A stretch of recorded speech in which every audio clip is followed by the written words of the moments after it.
For taking the time to watch this video. I really hope this helps you be able to get what it is you truly want out of life. I wanted to talk to you today about I have a simple three-step process on how to manifest your thoughts into reality. Okay, this is something I've come up with over the years, just through my past experiences, the books I've read, the people I followed, the coaching I've received, and I've broken it down into this. There are each step does have a couple little sub steps along the way. Before we get into this, though, I really wanted to talk to you about the word manifesting. I think we as a population, we've kind of grown numb to this. We see the posters and we see the advertisements, and somebody's sitting down on the beach and their hands are together and they're doing a pose and it says manifest, right? Or we see an advertisement and somebody's just thinking there and they're meditating and they're manifesting, and poof, out of thin air, what they want is in front of them like a genie in a bottle. Okay, although we are going to take something that is not in our possession, not with us, not what we want, or not what we have right now, and through a course of this step process, eventually it will come to us. We will have it. We will reap its benefits, if you will. And so with that, it all starts with a thought. Okay, we see the little light bulb here, and remember the cartoons when somebody had a thought, the light bulb went off. What is a thought? Okay, we studies tell us that there's over 6,000 thoughts we have in our conscious mind per day that comes at to us all throughout the day. So 6,000 thoughts, that's a lot, right? And so when we're reflecting back on our day, we may only think of maybe 10 thoughts that we would have had throughout that day, maybe as much as 20. But if you could think back, and you will not be able to remember all 6,000 thoughts. All right, but those thoughts, okay, will come to us. If you're taking one day, you say you got 6,000 thoughts, something comes to you that you remember. Okay, and so maybe that a trip to the Bahamas. You're thinking about this thought of going to the Bahamas, and it just comes to you. I don't know how.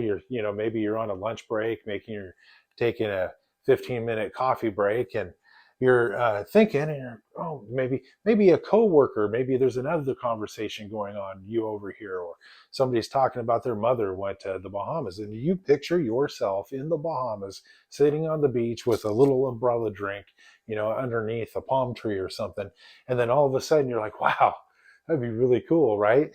In that brief moment, it was so vivid that you saw yourself literally sitting in the sand, playing in the crystal blue waters, right? And then all of a sudden, you're taking your coffee, you're finishing up your lunch, you're going back to work, and you don't think of it again. Okay. But the next day comes along, and all of a sudden, you may be making photocopies. You may be hanging up the phone for making a sales call. And all of a sudden, you think about the Bahamas again.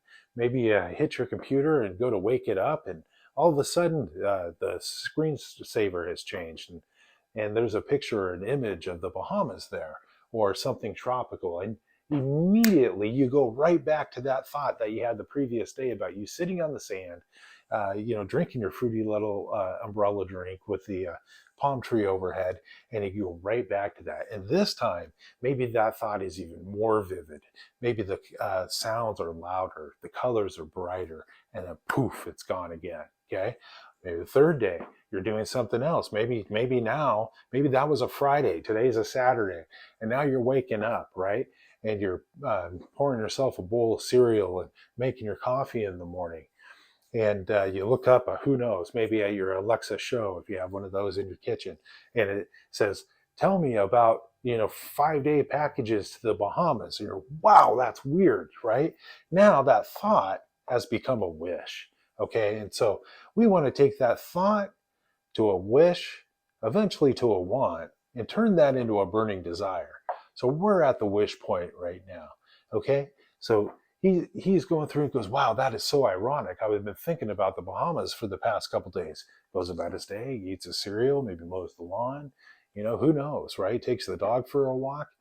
Now it's Sunday. He gets back from church. He's sitting down, and he's on his computer.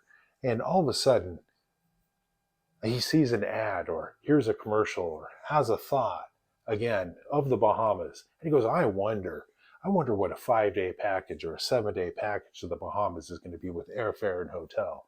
And now he's researching it.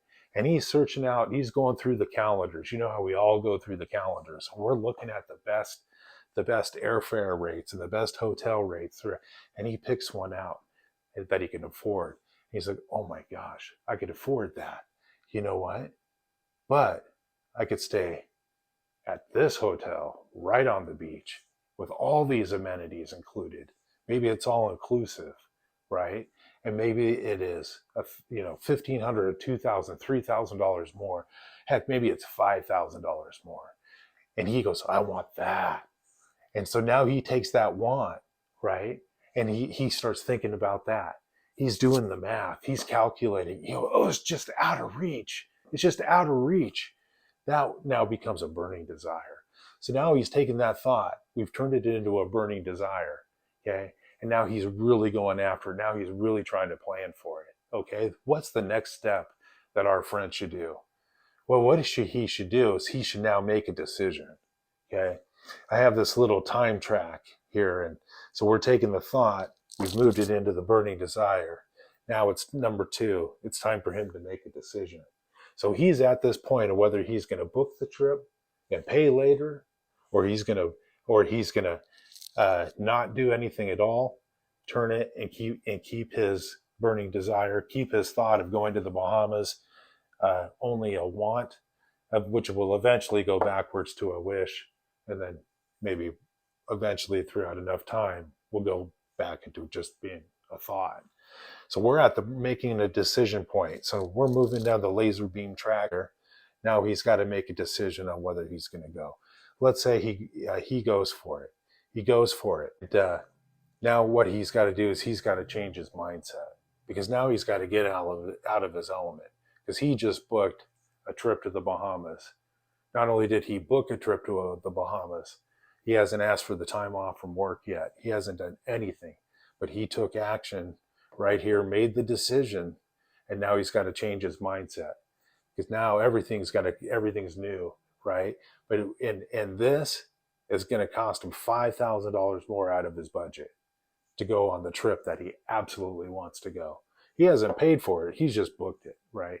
Book now, pay later. You know how that is. And so now, what happens?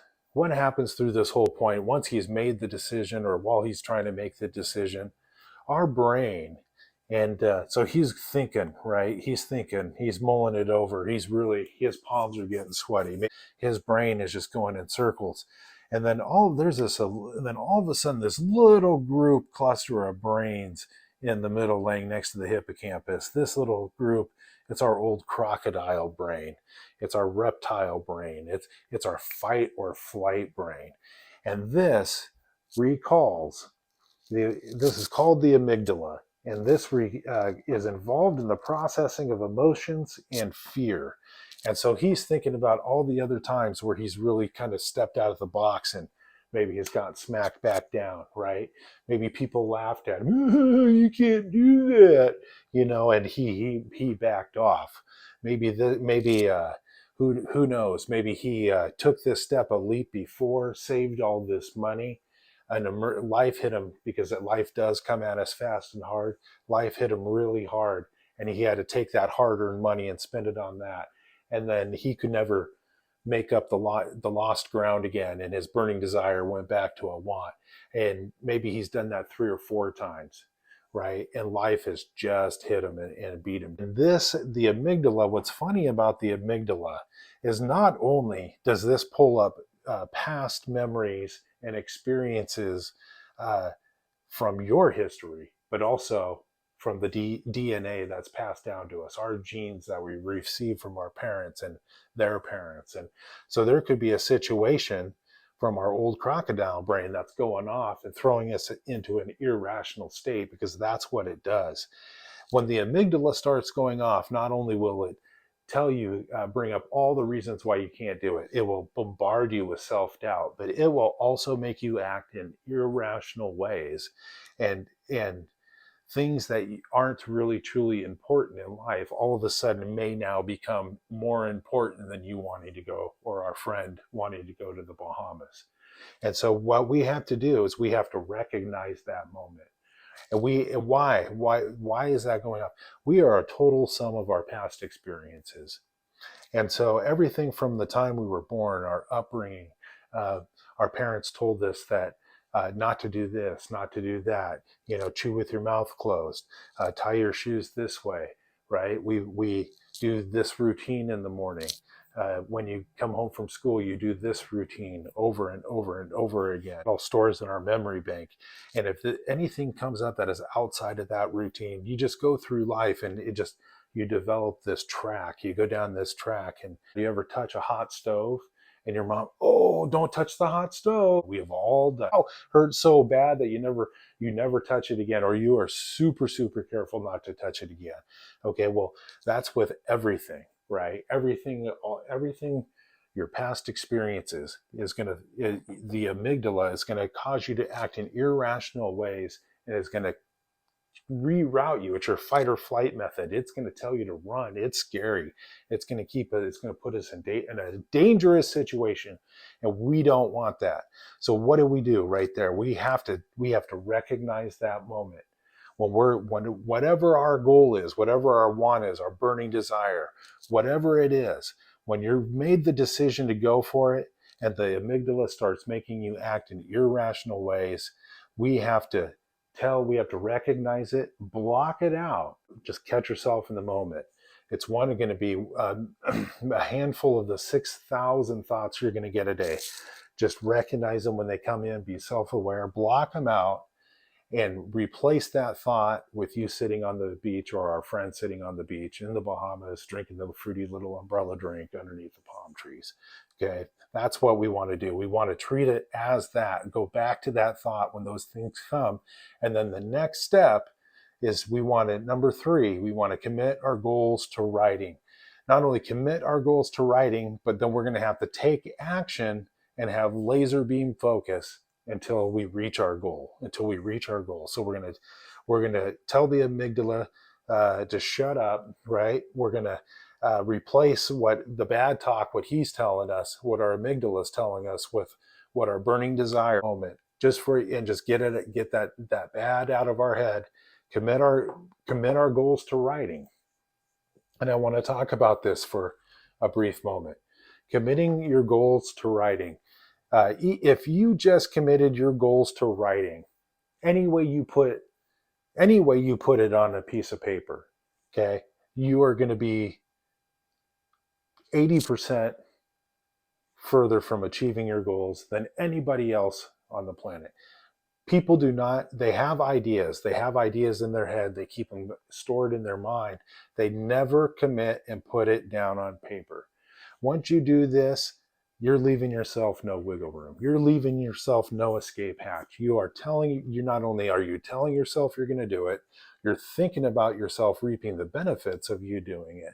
You're seeing your hand with a pen moving and writing it on a piece of paper. And how often are you going to do this? Are we going to do this once a year when it's the first of the New Year's and we're clinging our glasses? No, we're going to do it every day, at least once a day. And if you could do it twice a day, you are going to be that much further ahead. It is my belief there are 2 times of the day going to jumpstart this, really going to strap a turbo on this and speed up this process for us. Okay, there's a thing called the hypnagogia. And what a hypnagogia is that this is the transitional state of consciousness between wakefulness and sleep. Okay, so when you're falling asleep, and this lasts for 1 to 5 minutes, when you're falling asleep, have you ever been awake, but you're dreaming? You're right in that middle point. Everything's all a little bit wavy, right? You're just like floating on a cloud.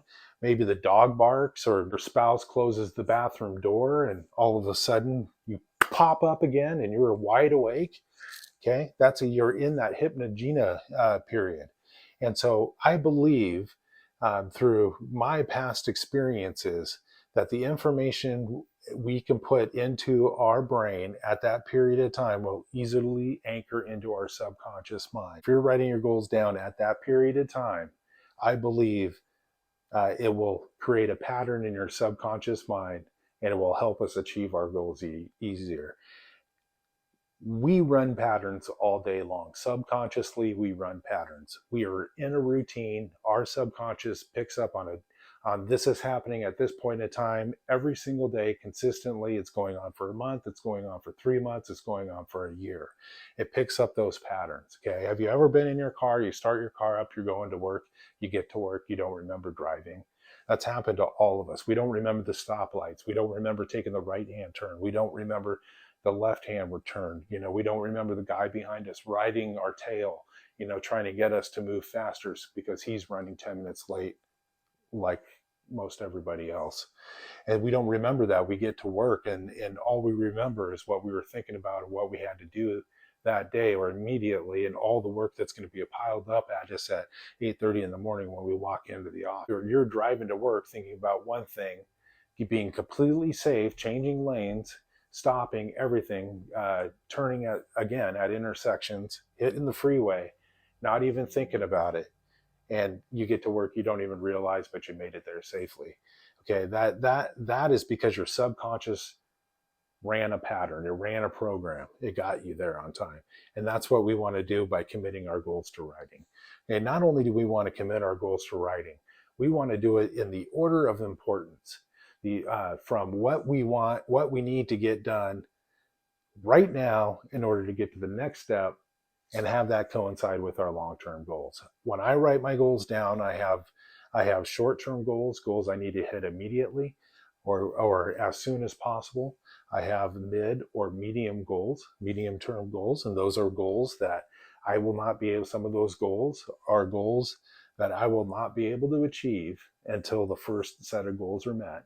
And then 3, I have my long-term goals. And as if you can follow this pattern, you then know that I have to complete number 1, number 2 to get to number 3, and then ultimately, that long-term my lifelong work will be accomplished. Most of my goals equal up to my lifelong goal of what I want to accomplish. Of course, along the way, there are other goals, separate goals, short-term, medium, and long-term goals that I want to hit too. Because I think it would be completely awesome and it's a burning desire for me to do. And I will get them done at some point in time. However, other goals and other burning desires take precedence.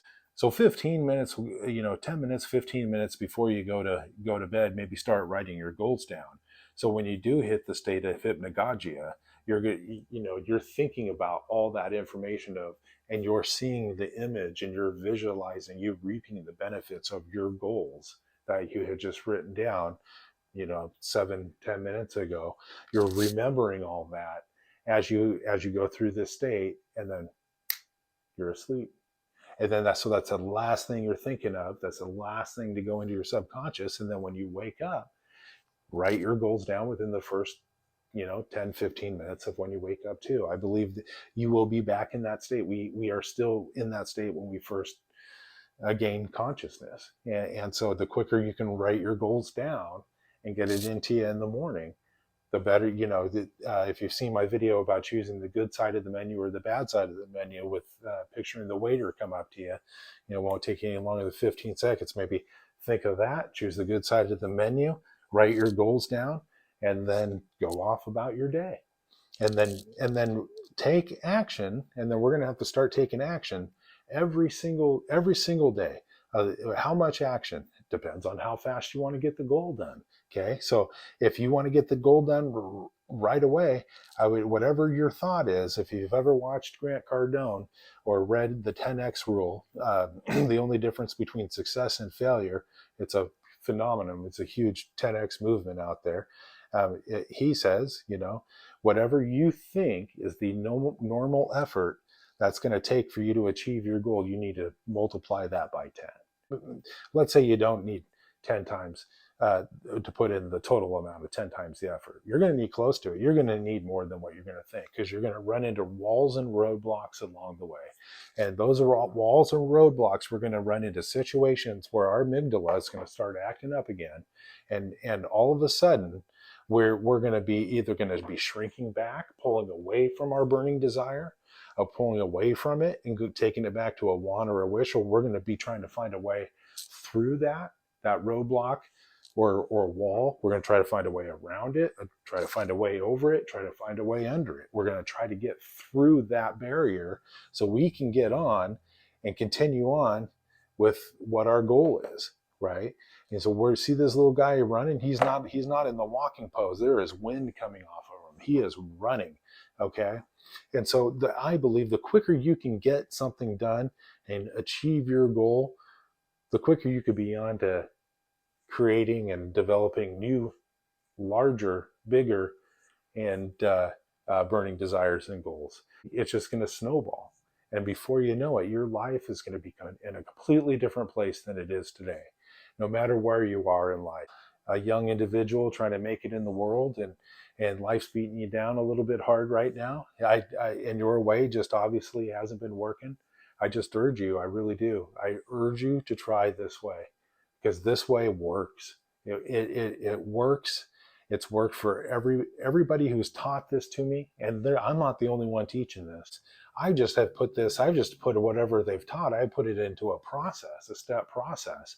And I've been able to break it down. I've been able to break the parts of it down, and I've been able to put it in a step process and deliver it to you in an easy, simple form, hopefully that you can understand. I've created this little laser. It's a laser beam to, the trophy being number one. As we said in the beginning of the video, a thought, burning desire, make the decision, change your mindset, because we are going to have to change our mindset, commit your goals to writing, take action, and then all of a sudden you got the pole position. You got number one. As you went through the checkered flag, and you're heading home with the trophy. When going through all this, whatever your mindset is right now, it's going to have to be changed. It is just going to have to be a change. You got to change the way you talk about yourself. No longer, when something doesn't go your way, a task at work, a task in your personal life, no longer are you going to call yourself an idiot or a dummy for not being able to complete it the way it was going to try to be completed on the first time. No, because something did not work out for us. We're going to just calmly, logically think about it, think about the solution, not think about the problem, and think about the way to get around it. Okay, a can do, will do attitude. We're going to be happy-go-lucky throughout life. We're going to go through this point moving forward till everything as we want is complete. We're going to, at least until then, if not, carry this philosophy through with you to the end of your life. But go through life with joy. Go through life happy. Be kind to others. Treat others as you would like to be treated. Okay. Anyway, be that person. Be the person who can extend an arm of kindness. If we're all helping each other, we're all raising to a higher level. The world would be a better place than it is today. And so, forget the past. You got to forget the past. Everything that's come up, and when your amygdala stops, the alarm starts going off like the 3-alarm fire. You have got to forget the past. What happened to you in the past, no matter how bad it hurt, no matter how bad you hurt somebody else, forget it. You can't change it. The only thing you could do is become more successful. So maybe you can go back one day and help people. Maybe you can not just help them a little bit. Maybe you can change their life for the better. Okay, because you adhered to this. You saw this as a step formula that you can incorporate into your life to get whatever it is that you really want. Okay, but you can't do that. You can't get good out of life with a poopy attitude.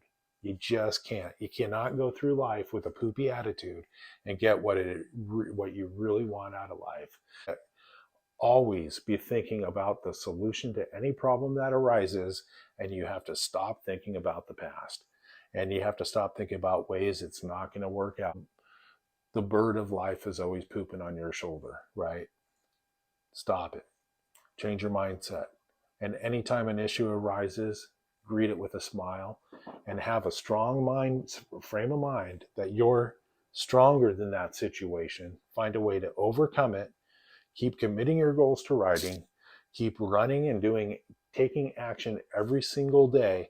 Even if let's say you're a business professional, you're working 5, 6 days a week, 10 hours a day, you have an hour commute to work each day, you have children, and you're like, where am I going to find the time to take a wish and turn it into a burning desire? How am I going to do that? Well, if you do just a little bit, understand what time is, and understand if you're doing this, you've made the decision to do it, you're changing your mindset, you're never going back, you're committing your goals to writing, and you're taking a little bit of action every day within enough time, repeatedly, over and over again, day after day, you will eventually achieve a goal. There is no way around it. And you just have to understand the speed in which you do it, the amount of action you take, and how long the amount of action you take is going to be the indicator of when that goal will be achieved. But eventually, and hopefully, it will be achieved. And we don't know, as Bob Proctor said, we don't know when the hourglass of time is going to be up for us. Nobody has a guarantee we're going to be here tomorrow. So take that philosophy to heart and do it as fast as you can. Run as quickly as you can. Maintain your laser beam focus. I have to tell you, when you're going through this and everything's coming at you, Ed Foreman would say, you're having one of those get out there deal with those moron days kind of day. When you're going through that and dealing with that, and your amygdala is going off, you're like, oh my God, how are we going to handle this? This is so much. This is so intense. This is going to cost all this amount of money. Remember, replace that thought with a burning desire. Continue to write your goals down and just keep taking action, and you'll be done. Home run, baby. Life changed. World's your oyster. You're moving on to better and bigger things. Thank you. I really appreciate you taking the time to watch this video on how to manifest your thoughts into reality. And I hope you have enjoyed hearing about my 3-step process on how to go about doing that. It truly works. It's worked in my life, and it's worked in many other people's lives. This is just how I've been able to package this together and break it down to where I could simply apply steps into my daily routine in order for me to hit and achieve the goals and the things I really want out of life. And I just want to bring this system to you. If you enjoyed this video, if you found it to be useful and think it will help you to get whatever it is you want out of life, please subscribe to the channel. Hit the like button, turn on notifications so you won't miss the next one. I guarantee if you start applying my processes into your daily life, you'll be a different person in 30 days, in 60 days. In 90 days, you'll be a completely different person. And a year from now, you'll be probably writing me letters thanking me how much this has helped you to get what it is you want out of life. Thank you again. Please don't forget to hit the like and subscribe button. We'll talk to you soon.